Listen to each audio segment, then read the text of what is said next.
3, 1, 2, 3. So before Satellites, I wasn't really like a believer. I didn't really think there was a God. Didn't think He loved me. I was angry, and like I wasn't really invested. But I was going to church and like things, trying to get there, trying to get more out of it. But I didn't really think there was a God. So during Satellites, I feel like God's been talking to me through another person. So He's been like telling this other person, like kind of like giving them hints of what's going on in my life, and that person has been coming to me and saying this and praying for me and getting other people to pray for me. And I feel like I really can like feel the Spirit in me through I felt that yesterday and on Sunday, and it's really good. And I feel like the worship and the meetings, especially the evening ones, have really helped me to like realise that there's a God, because you can really see the Holy Spirit is moving in the room in those meetings. So this week I think that God has been showing me that He loves everyone. I feel like it's really important we all know that, and like because He does love us, and I feel like He's been showing me and everyone else that throughout the week. So yeah.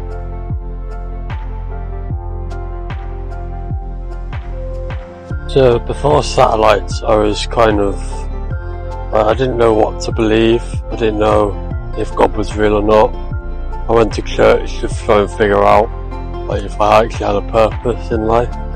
I feel like people should go Satellites because it's kind of, the beatings are very powerful in the way the worship is very powerful. The talks are very inspiring.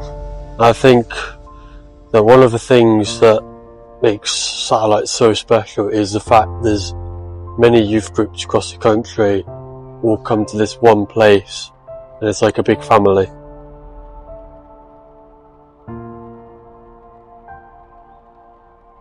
So before Satellite, I was going through a couple years of experienced anger and pain and hurt. And the week before Satellite, I actually went to another Christian festival, which is called New Wine. And I think that broke down some walls that I didn't even realise were there, and at the same time were weighing down my life and my soul. I could feel them within me, but I still wasn't noticing that they were there. So I think one of the main nudges that God has taken to push me through my path along faith was that I felt a personal recognising to some of the talks that we were given. And I think a few of my favourite quotes and notes from these talks were, "It's a narrow road, but the mercy's wide."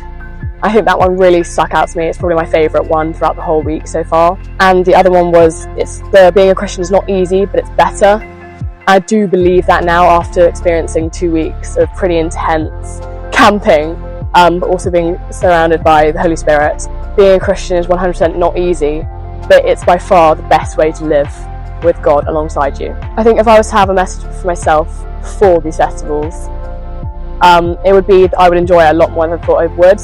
And I have found myself in the past coming for the activities, the sport and friends. I needed to know that I would be experiencing so much more on a deeper level. So this week I think I learned that God is ever loving, and I think that's one of the most important messages that we need to hear within our lives. I think that's a message that everybody does need to hear, because God has so much love for you that He does not mind how horrendous your past is. He just wants to love you